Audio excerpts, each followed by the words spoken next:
Hello बच्चों, आज हम करेंगे हिंदी शिक्षा शास्त्र। आपके पेपर के लिए बहुत ही महत्वपूर्ण टॉपिक है, तो प्लीज वीडियो को ध्यान से देखिएगा और पेपर में सारे प्रश्न सही करके आना है। बस मैं आपसे यही उम्मीद करती हूँ, जितने भी बच्चे मेरा वीडियो देखें और पेपर में सारे प्रश्न सही करके आए और वो सीटेट के पेपर में पास हो, बस यही इच्छा है मेरी। शुरू करते हैं आज की क्लास। सबसे पहले हम हिंदी शिक्षा शास्त्र में क्या देखेंगे, भाषा क्या है। पहला अपना टॉपिक क्या है, भाषा क्या है। भाषा एक ऐसी प्रक्रिया है जिसके द्वारा हम अपने विचारों का आदान प्रदान कर रहे हैं। जैसे अब मैं हिंदी भाषा बोलकर अपने विचार आप तक पहुंचा रही हूँ, या फिर अपनी भावनाओं को प्रकट करते हैं हम भाषा के द्वारा। भाषा के द्वारा ही हम समाज से संपर्क करते हैं, समाज से जुड़ते हैं। तो समझ में आया भाषा क्या है। अब देखते हैं हम अगला टॉपिक, भाषा अधिगम एवं अर्जन। भाषा अधिगम एवं अर्जन, इसका क्या मतलब हुआ भी भाषा को हम कैसे सीखें, या फिर अर्जन का मतलब होता है कैसे ग्रहण करें। भाषा को हम कैसे ग्रहण करते हैं, बाहर के वातावरण से ग्रहण करते हैं। हम अपने पेट, माँ के पेट से भाषा को सीख कर नहीं आते, बाहर के परिवेश से ही हम भाषा को ग्रहण करते हैं। तो हम भाषा को कैसे सीखेंगे। सबसे पहले बच्चा क्या होता है, भाषा को कैसे सीखता है, वो अनुकरण के द्वारा सीखता है। अपनी मातृभाषा होती है, जो उसके माँ, घर पे माँ जो भाषा बोलती है, या फिर परिवार वाले जो भाषा बोलते हैं, उनको वो देखकर उनकी नकल करके वो सीखेगा। फिर जैसे जैसे वो बड़ा होता जाएगा, उसका शब्द भंडार ज्यादा विकसित होता जाएगा। और ऐसे इसी को हम क्या बोलेंगे, भाषा का अधिगम या अर्जन। भाषा को सीखने के बारे में कुछ विद्वानों की अलग अलग राय है, उनके बारे में देखते हैं। कुछ की राय, सबसे पहले हम किसको लेंगे, पियाजे के अनुसार।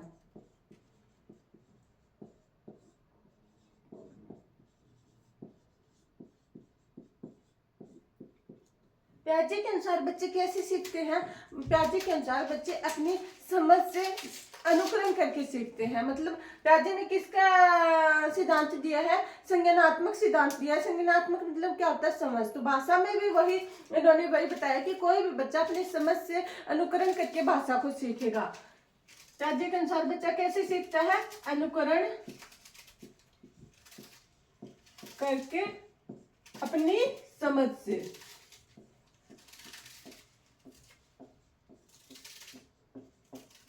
फिर है वाइगोत्स्की के अनुसार।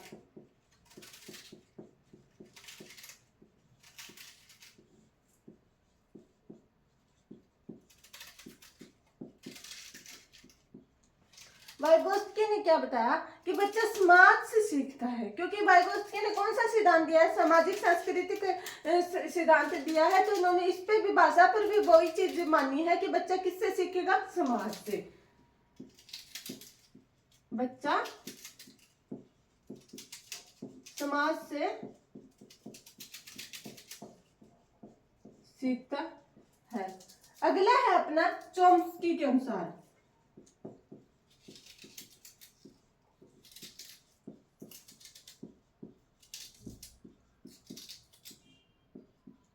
इन्होंने क्या बताया, इन्होंने ये बताया कि जब भी बच्चा पैदा होता है तो उसके अंदर जन्म जात वो प्रवृत्ति होती है कि वो किसी भी भाषा को सीख सके। आज तक दुनिया में ऐसा कोई बच्चा नहीं हुआ कि वो भाषा ना सीख पाया हो। जब वो जन्म लेगा तो उसको मतलब अपने आप भाषा सीखने की उसकी प्रवृत्ति है, वो अपने आप अंदर से जागृत होती है। तो इनके अनुसार क्या है, बच्चे में जन्मजात ये प्रवृत्ति होती है, जन्म जात भाषा सीखने की प्रवृत्ति होती है। भाषा सीखने की प्रवृत्ति होती है।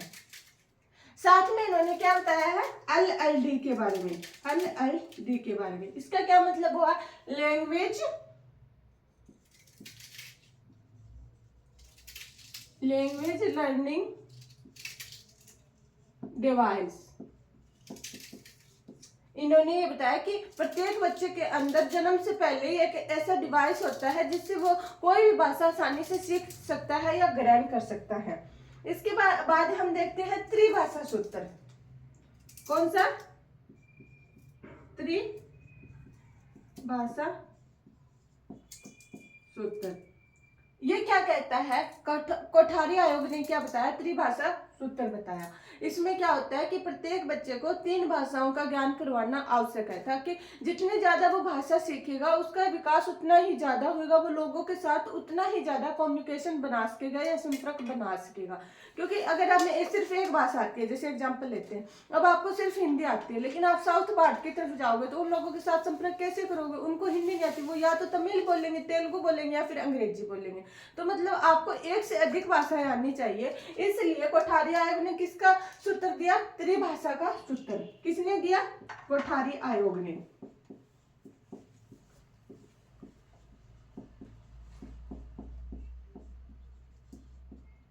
वो कौन कौन सी 3 भाषाएं हैं? पहली अपनी मातृभाषा,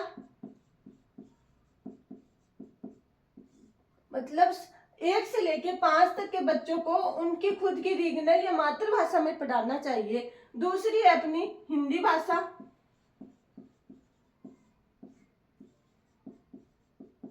और तीसरी है अपनी अंग्रेजी।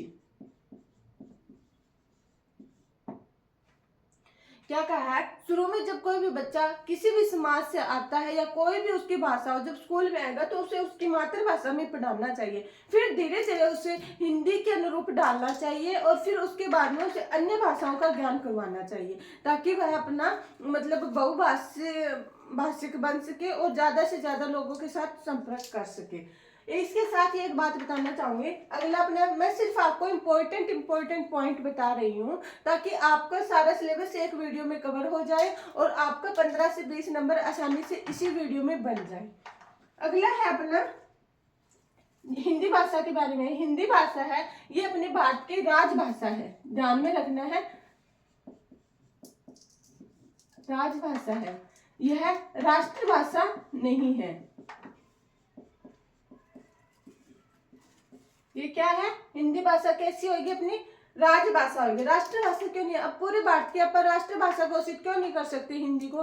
क्योंकि एक जैसे उत्तरी भारत में यहाँ पे हिंदी आसानी से लोगों को समझ में आ जाती है और सभी हिंदी जानते हैं, लेकिन वहीं पर आप दक्षिणी भारत की तरफ जाते हैं तो वहाँ पे हिंदी की मान्यता कम है, उनकी रीजनल भाषा को ज्यादा मतलब महत्व दिया गया है, जैसे तमिल, तेलुगु, मराठी। अगर आप हिंदी को राष्ट्रभाषा घोषित कर देंगे तो उन लोगों को या उनके बच्चों को ज्यादा दिक्कत आएगी। इसलिए हिंदी भाषा सिर्फ भारत की राजभाषा है, राष्ट्रभाषा नहीं है। भारत में अलग अलग 18 से 22 भाषाओं को, अलग अलग भाषाओं को मतलब उल्लेख किया गया है, ताकि उनकी समझ हो और उनमें मतलब अपने समाज सरकारी काम हो सके। आगे हम देखते हैं इसके बाद में भाषा के कार्य एवं महत्व। अगला अपने क्या है?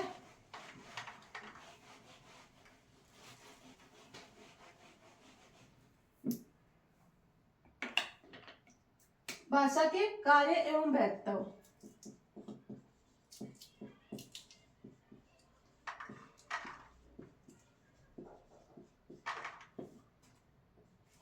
भाषा का क्या फायदा है, क्या कार्य है? मतलब भाषा से हम अपने विचारों का आदान प्रदान अच्छे से कर सकते हैं। इसके द्वारा व्यक्तित्व का निर्माण ज्यादा होता है। जिस व्यक्ति को जितनी ज्यादा भाषा आएगी वह उतना ही ज्यादा ज्ञान अर्जित करेगा, या फिर उसे जितनी ज्यादा भाषा का ज्ञान होगा, शुद्ध भाषा का ज्ञान होगा, वो ज्यादा नॉलेज गेन करेगा। और व्यक्तित्व निर्माण में भाषा एक बहुत ही इंपॉर्टेंट रोल प्ले करती है। और भाषा को सीखने में कौन कौन सी बाधाएं आती है उनके बारे में देख लेते हैं।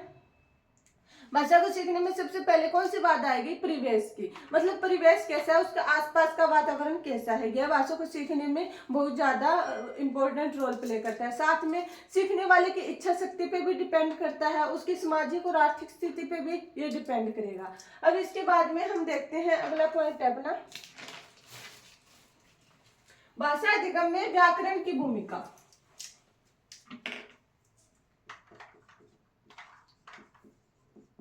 भाषा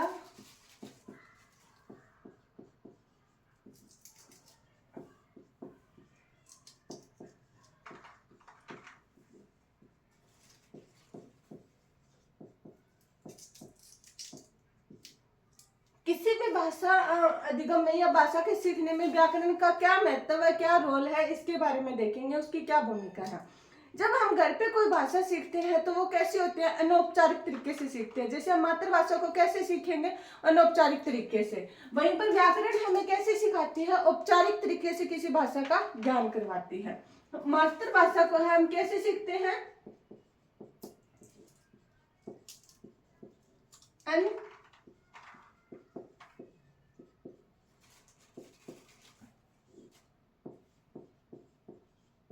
अनौपचारिक तरीके से। वहीं पर हम व्याकरण से किसी भाषा को कैसे सीखेंगे,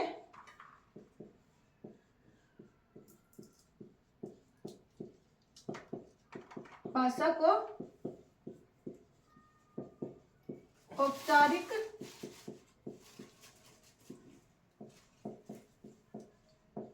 तरीके से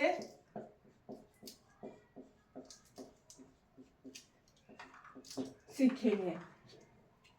इसके बाद में है व्याकरण को सिखाने की कौन कौन सी विधियों के बारे में आप चर्चा करते हैं, क्योंकि कोई भी भाषा होगी तो उसकी व्याकरण होगी, तो व्याकरण को कैसे समझाया जाए या कैसे बताया जाए।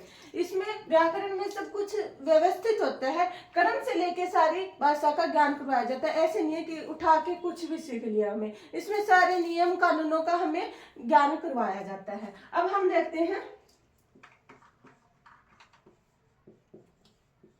व्याकरण सीखने की शिक्षण विधियां।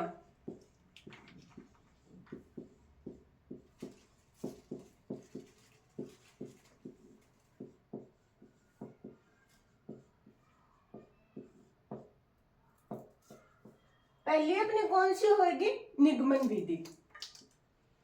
निगमन विधि में क्या होता है, पहले बच्चों को नियम बताया जाता है, उसके बाद में क्या दिया जाएगा, उदाहरण दिया जाएगा। जैसे कि हम संधि करते हैं तो संधि में पहले बच्चों को नियम बताया जाएगा कि पीछे ये विसर्ग आएगा तो दोनों को शब्द को मिलकर क्या बनेगा, ऐसे करके ज्ञान संधि, गुण संधि उनका बताया जाएगा, फिर उनके उदाहरण दिए जाएंगे। निगमन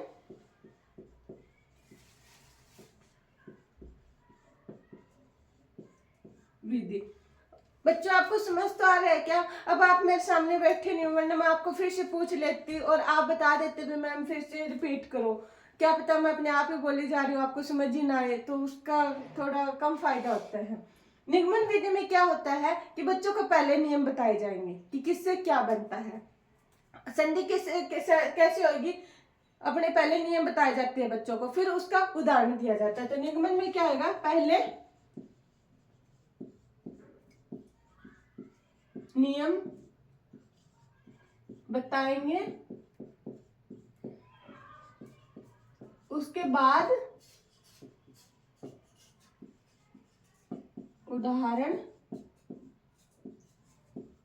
करेंगे। जैसे संधि, संधि का टॉपिक हम कौन सी विधि से करेंगे, निगमन विधि से। दूसरा है अपना आगमन विधि।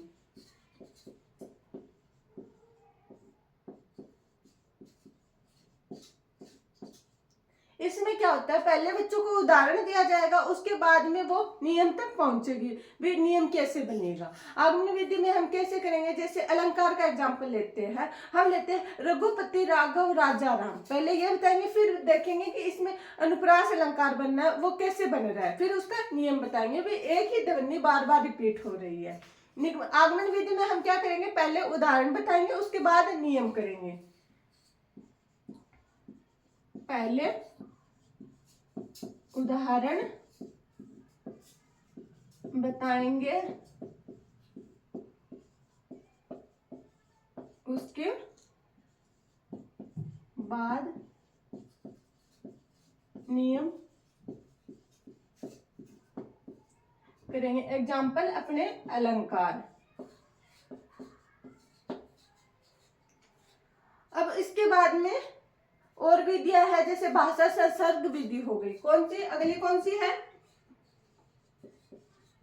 भाषा संसर्ग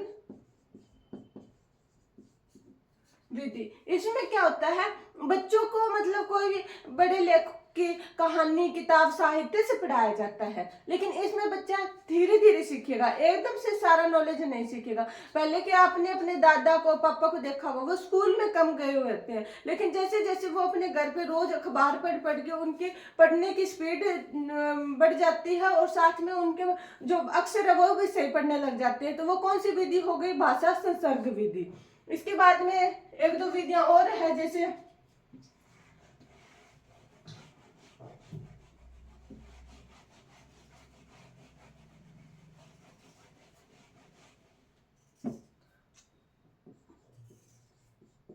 प्रत्यक्ष या फिर भाषा प्रत्यक्ष या प्रत्यक्ष भाषा विधि। इसमें क्या होता है, बच्चा बिना नियम कानून से सीखता है, बिना नियमों के सीधा सीखता है, दूसरों का अनुकरण करके। अब जैसे आपको पंजाबी नहीं आ रही है, लेकिन आप 1-2 महीने अगर पंजाब में रहोगे तो आपको वहां की भाषा समझ में आने लग जाएगी, ये क्या बोल रहा है, क्या कर रहा है। व्याकरण का कोई रोल नहीं होता। अब मातृभाषा भी कैसे सीखी जाती है, प्रत्यक्ष विधि से सीखी जाती है। और विधियां है जैसे कि खेल विधि। खेल विधि में क्या होता है, बच्चे खेल के द्वारा व्याकरण के नियम सीखते हैं।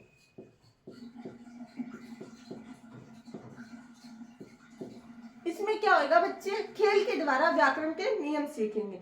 अब हम देखते हैं बहुभाषा वाली कक्षा। अगला अपना टॉपिक है बहुभाषा वाली कक्षा।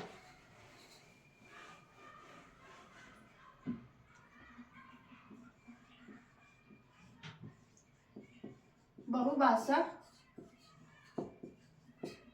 कक्षा, इसका क्या मतलब हुआ, इसका मतलब ये होगा एक ही कक्षा में अलग अलग भाषा के बच्चों को पढ़ाना, तो उसे क्या बोलेंगे, बहुभाषा की कक्षा।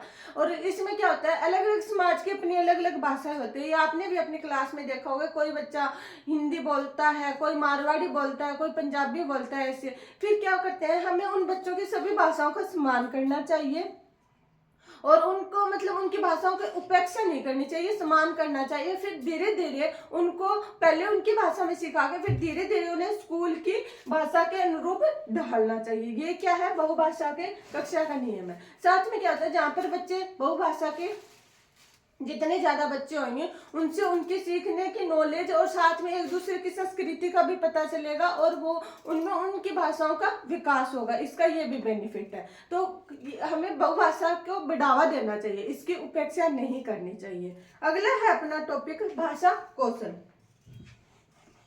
इंपॉर्टेंट टॉपिक है ये, इससे क्वेश्चन तो बनेगा ही बनेगा। भाषा कौशल कौन कौन से है भाषा प्रमुख कौशल। सबसे पहला है अपना सर्वे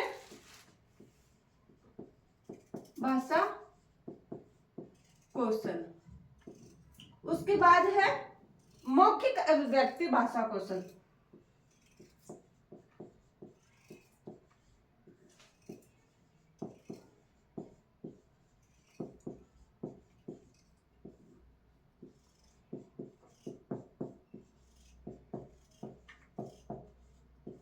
बच्चों अगर आपको मेरी ये स्पीड कम लग रही है तो प्लीज वीडियो को 1.5 या 2 की स्पीड में देख लीजिएगा, लेकिन वीडियो को देखिएगा पूरा। तीसरा है अपना पठन कौशल,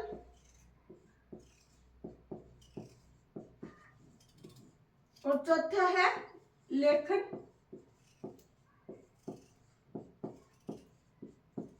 इनको जैसे लिखा है आपको इसी सीरीज में याद करना है, क्योंकि कई बार डायरेक्ट क्वेश्चन पूछ लिया जाता है। भाषा कौशल को सही से अरेंज करो। तो पहले क्या होगा, सर्वे भाषा कौशल, दूसरा मौखिक, तीसरा पठन और चौथा लेखन। सर्वे भाषा कौशल का क्या मतलब हुआ, सुनना। सर्वे मतलब क्या होता है, सुनना। सबसे पहले हम क्या करेंगे, सामने वाले की बात को सुनेंगे, कुछ सुनेंगे तो ही बोल पाएंगे। इसका एक एग्जाम्पल मैं अपनी रियल लाइफ से देती हूँ। मैंने एक ऐसी बच्ची को देखा है जिसको मतलब उस जन्म हुआ, उसे जन्म से कुछ सुनाई नहीं देता। तो उसे कुछ सुनाई नहीं देगा तो वो बोलेगी कहाँ से। वो 5-6 साल की हो गई लेकिन वो कुछ बोल ही नहीं पाई, चुपचाप ऐसे गूंगी की तरह रहती। फिर लोगों का क्या कहना हुआ, ये बच्ची गूंगी बैठी है। लेकिन फिर क्या हुआ, एक दिन उसने ऐसे आवाज निकाली, कुछ भी आवाज निकाली, मतलब उसका वोकल कॉर्ड या फिर जीभ, उसकी आवाज का जो अपने वोकल कॉर्ड आता है वो बिल्कुल सही है, वो बोल सकती है सब कुछ, लेकिन उसने कुछ सुना ही नहीं है तो फिर वो क्या बोले, उसको बिल्कुल कुछ सुनाई नहीं दिया, तो उसे उस चीज की नॉलेज नहीं थी भी कैसे बोलना है, क्या करना है। तो शुरुआत कहाँ से होगी? सुनने की। अब हमने देखा कि उस लड़की है, उसको बोलना सब कुछ आता है लेकिन सुना नहीं, तो उसकी वो चीजें इंप्रूव नहीं हुई। अब शायद धीरे धीरे वो जैसे जैसे स्कूल कॉलेज में या फिर मोबाइल को देखेगी तो शायद उसको बोलना आ जाएगा, लेकिन इसके साथ ये घटना हुई है। तो सुनना सबसे पहले क्या है, हम सुनेंगे तो ही कुछ बोल पाएंगे, अगर हम बच्चे को कुछ सुनाई नहीं देगा तो वो कभी भी नहीं बोल पाएगा। अगला है मौखिक अभिव्यक्ति भाषा कौशल। मौखिक मतलब बोलना, सुनने के बाद वो क्या करेगा? बोल लेगा। जो मौखिक मतलब होता है बोलना, जो वो सुनेगा उसको बोलेगा, दोहराएगा। जैसे छोटे बच्चे नहीं है, वो पहले कैसे शुरुआत करते हैं, माँ, पा, दे दे, ले, क्योंकि वो फिर हम उनको ऐसे बोलते हैं, बेटे बोलो पापा, बोलो मम्मा, ऐसे वो जो सुनेगा फिर वो उनको रिपीट करेगा। फिर अगला क्या है? पठन कौशल। इससे क्या होता है? पढ़ने से। पहले किसी बच्चा किसी चीज को पढ़ेगा, मतलब पढ़ कर वो उस चीज को ग्रहण करेगा। उसके बाद में क्या है? लेखन। पढ़ेगा तो ही वो कुछ लिख पाएगा, ये आपको भी पता है। ये क्या हो गया अपने भाषा कौशल। इसके बाद में है भाषा कौशल करने के बाद में हम क्या करेंगे? मूल्यांकन।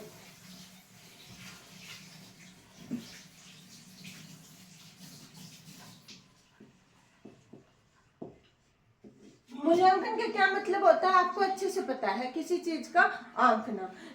अब इसमें हम क्या करेंगे मूल्यांकन में? बच्चे ने कितनी भाषा सीखी है, कैसे सीखी है, और उसकी कहाँ पर सीखने में गलतियां आ रही है, वो क्या होगा? मूल्यांकन अपना। अब मूल्यांकन में कैसा हो गया मूल्यांकन? जैसे मूल्यांकन की कुछ विधियां हैं अपनी, वो आपको और वीडियो में मेरे चैनल के वीडियो पे भी एक बहुत छोटा सा वीडियो बनाया, उसको देख लो, या फिर आप और कोई चैनल का भी देख लेना। उसमें क्या क्या अलग अलग होगी। जैसे मूल्यांकन कैसा होना चाहिए? व्यवहारिक होना चाहिए मूल्यांकन, मूल्यांकन की वैधता होनी चाहिए, और वो वैज्ञानिक होना चाहिए, तात्विक होना चाहिए। ये कुछ मूल्यांकन की विशेषताएं हैं। क्या है मूल्यांकन की विशेषताएं? मूल्यांकन व्यवहारिक होना चाहिए, वैध होना चाहिए, वैज्ञानिक होना चाहिए, तार्किक होना चाहिए और विश्वसनीय होना चाहिए।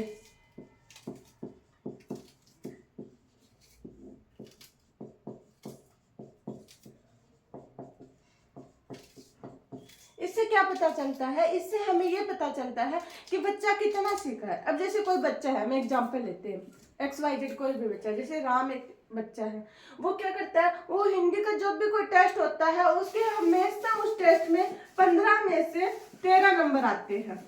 कितने आते हैं? 15 में से 13, और 2 नंबर उसके हर बार कटते हैं। अब वो 2 नंबर कहाँ कटे, उसका क्या करेंगे हम? उसका पता लगाएंगे कि इसके 2 नंबर कहाँ कटे। तो उसके क्या होता है? निबंध लिखो, पर वो निबंध बिल्कुल सही होता है, उसके जो कविताएं वगैरह होती है उनके प्रश्न आंसर बिल्कुल सही होते हैं, लेकिन 2 नंबर हर बार कटते हैं। वो कहाँ कटते हैं? वो मतलब उसके कटते हैं संधि के टॉपिक में, हर बार एक ही टॉपिक से कटते हैं, संधि के। तो इससे क्या होगा? हम इस चीज को पता लगाएंगे और उसको उस टॉपिक पर विशेष ध्यान देंगे, संधि समझाएंगे, ताकि अगली बार उसके 15 में से 15 आ जाए। तो मूल्यांकन का ये फायदा हो गया कि हमने किसी चीज को आंका कि उसकी कहाँ कमी आ रही है और उसको कैसे सही करना है। इसको हम क्या बोलेंगे? जहां पर हम कमी का पता लगाकर उसको सही करते हैं तो उसको क्या बोलेंगे? कमी का पता लगाने को क्या बोलेंगे? निदानात्मक,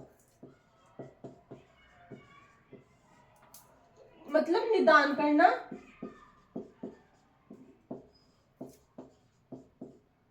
कमी का पता लगाना।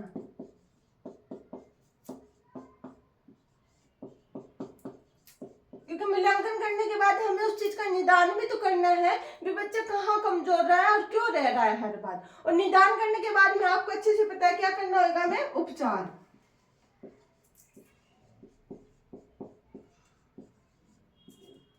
उपचारात्मक में क्या करेंगे? हम उस चीज का उपचार करेंगे।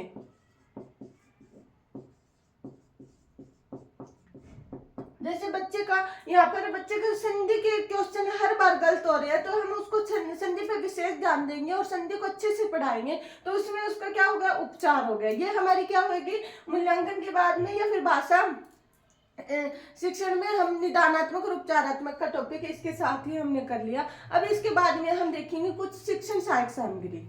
इनमें से भी हर बार क्वेश्चन बनता है, बिल्कुल ही आसान टॉपिक है, लेकिन हल्के में ना लो कोई भी टॉपिक हो, क्योंकि ये भाषा शिक्षा शास्त्र के ना बिल्कुल फ्री के नंबर है। आप इस वीडियो को एक बारी में समझ में नहीं आ रहा होगा, क्योंकि आप अब मेरे सामने तो बैठे नहीं हो, मैं आपको खड़ा करके पूछ लूँ भी समझ में आया नहीं आया, तो मैं फिर से बताऊं, कोई और उदाहरण देख के बताऊं आपको। अब ऑनलाइन का बस यही सिस्टम है कि बस टीचर बोलता जाएगा, आपको सुनना है। अगर नहीं आ रहा है तो वीडियो को दोबारा देखो, 3 बार देखो, 4 बार देखो, बस देखते रहो।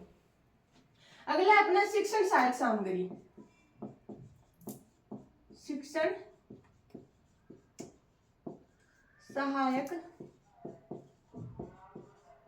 सामग्री, इसमें क्या होता है भी किसी भी कक्षा के दौरान या फिर पढ़ाने के दौरान की जाने वाली चीजों का, यूज किया जाने वाली चीजों का क्या कहलाएगा, शिक्षण सहायक सामग्री। अब जैसे मैं आपको पढ़ा रही हूँ तो कौन कौन सी चीजों का यूज कर रही हूँ, ब्लैक बोर्ड और मार्कर का। अब जैसे मैं सीधा आपको व्याख्यान विधि से पढ़ाती हूँ, बोलती जाती, लेकिन यहाँ पर मैं क्या कर रही हूँ, व्हाइट बोर्ड का यूज कर रही हूँ, साथ में लिख भी रही हूँ, तो ये क्या होगी, मेरी शिक्षण सहायक सामग्री होगी, ब्लैक बोर्ड और मार्कर। इसमें कौन सी आएगी,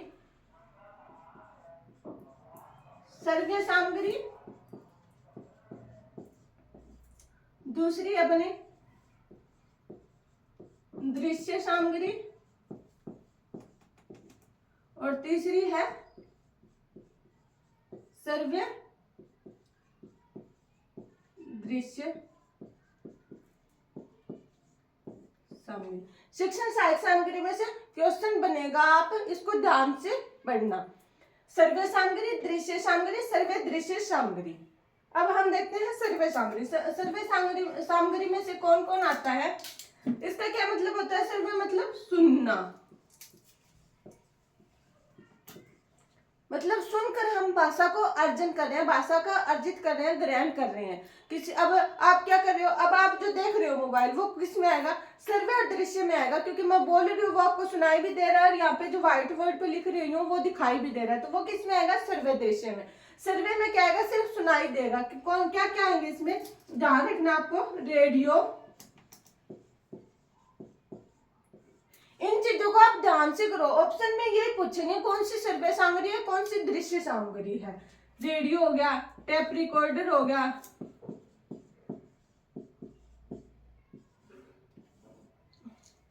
रेडियो, टेप रिकॉर्डर, ग्रामोफोन हो गया,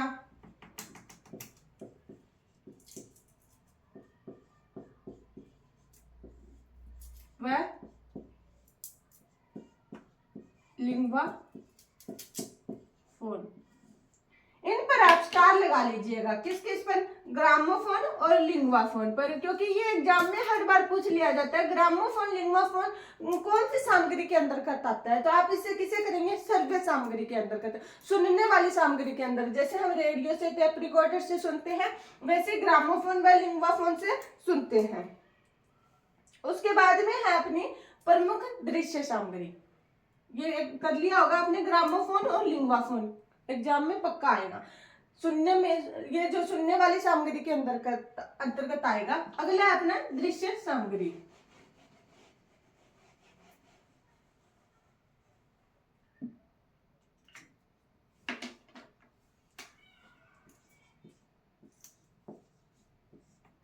दृश्य का क्या मतलब देता है, जो हमें दिखाई दे रहा हो। दृश्य का क्या मतलब हो गया, दिखाई देना। अब जो आप मोबाइल में देख रहे हो तो क्या कौन सी सामग्री में आ गया, दृश्य सामग्री में। अगर आप आवाज को म्यूट करके देखोगे, सिर्फ देखोगे तो वो किस में आएगा, दृश्य सामग्री में। और अगर आप साथ में आवाज को भी ऑन करोगे तो वो किस में आएगा, सर्वे और दृश्य दोनों में, सिर्फ दिखाई देगा आपको इसमें। अब मैं ब्लैक बोर्ड पे लिख रही हूँ बिना बोले, तो वो क्या आएगा, दृश्य सामग्री में। और बोल के लिख रही हो तो वो किस में आएगा, सर्वे दृश्य में। दृश्य सामग्री में क्या क्या आएगा अपना, जैसे श्याम पट, सूचना पट,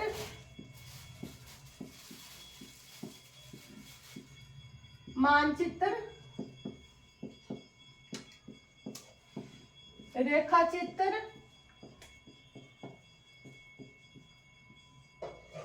मानचित्र, नमूने। नमूनों का मतलब होता है मॉडल। जैसे कि आपने स्कूल में कॉलेज में देखा होगा, मॉडल बनाया होगा कोई भी चीज का, एक छोटे रूप में दिखाया होता है उसको। और होएगा अपना इसमें इंपॉर्टेंट है फ्लेनेल बोर्ड और संग्रहालय। इसमें आपको इसको विशेष ध्यान रखना है, किसको? फ्लेनेल बोर्ड को, क्योंकि एग्जाम में पूछ लिया जाता है ये कौन सी सामग्री के अंतर्गत आता है। ध्यान रखना है इसको, फ्लेनेल बोर्ड को, ये दृश्य सामग्री के अंतर्गत आता है। आप सर्वे सामग्री के अंतर्गत नहीं करोगे, इसको दृश्य सामग्री के अंतर्गत आता है। कौन? फ्लेनेल बोर्ड, ये इंपॉर्टेंट है। अब आपने देख लिया होगा दृश्य सामग्री कौन सी होती है? श्यामपट्ट हो गया, सूचना पट्ट, मानचित्र, रेखा चित्र, नमूने, फ्लेनेल बोर्ड, संग्रहालय। जैसे हम पुरानी चीजों को देखते हैं ना, पुराने राजा महाराजाओं की पुरानी पोशाक रखी होती है, पुराने सिक्कों को देखना, वो किस में आएगा? दृश्य सामग्री में। चित्र हो गया। अब है अपना अगला सर्व दृश्य सामग्री।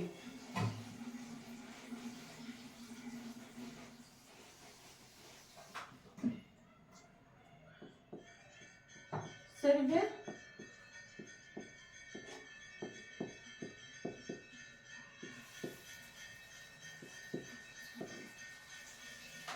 इसमें क्या होता है? हमें सुनाई भी देगा और दिखाई भी देगा। इसका सबसे बड़ा एग्जांपल आपके हाथ में ही है, जब आप देख रहे हो मोबाइल, इसमें आवाज भी आती है और दिखाई भी देता है, तो ये किसके अंदर आएगा? सर्व दृश्य सामग्री के अंदर। अपना टेलीविजन हो गया,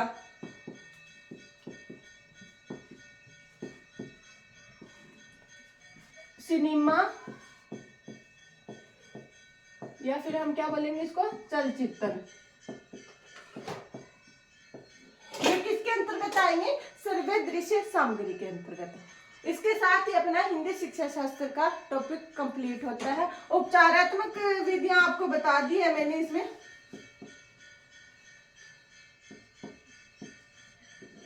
शिक्षण विधि बता दी आपको। उपचारात्मक शिक्षण विधि में क्या आता है? निदानात्मक और उपचारात्मक विधि। निदानात्मक विधि में किसी चीज का कमी का पता लगाना, जैसे मैंने संधि वाला एग्जांपल देके समझाया था। निदानात्मक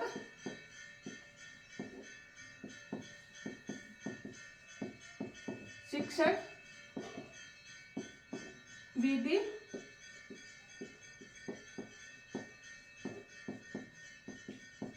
उपचारात्मक शिक्षण विधि। उपचारात्मक में क्या होगा? किसी चीज का पता लगाकर, उस कमी का पता लगाकर उसका उपचार करना, उस पर विशेष ध्यान देना, क्या कहलाएगा? उपचारात्मक। इसके साथ ही अपना ये टॉपिक कंप्लीट होता है। देखने में ये सारा एक वीडियो में सिमट गया, लेकिन ये पेपर में बहुत ज्यादा नंबर देके जाएगा। आपको 100% ये पास करवा के जाएगा। आपको अगर एक बारी में ये वीडियो समझ में नहीं आ रही है तो 2-3 बारी देखो इसको, 2-3 की स्पीड पे, क्योंकि इसमें सिर्फ इम्पोर्टेंट पॉइंट डाले गए हैं। और साथ में मेरे को कमेंट करके अप्रिशिएट जरूर करना, ताकि मैं और बढ़िया आपके लिए क्लास लेके आऊं। ऐसे नहीं है कि आप देख गए और चले गए ना, और अप्रिशिएट जरूर करना। और मेरे जल्दी से जल्दी 1000 सब्सक्राइबर का टारगेट पूरा करवाए, फिर मेरे को बड़े वाला बोर्ड मिल जाएगा, बड़े वाला व्हाइट बोर्ड। फिर आपको मैं और अच्छे से पढ़ा सकूंगी। जितना जल्दी हो सके मेरा टारगेट भी पूरा करवाइएगा। और कमेंट सेक्शन में कमेंट जरूर कीजिएगा। और जैसे आपने गद्यांश पद्यांश वाले वीडियो को मतलब पसंद किया, वैसे ही इसको पसंद करना और कमेंट करना। धन्यवाद।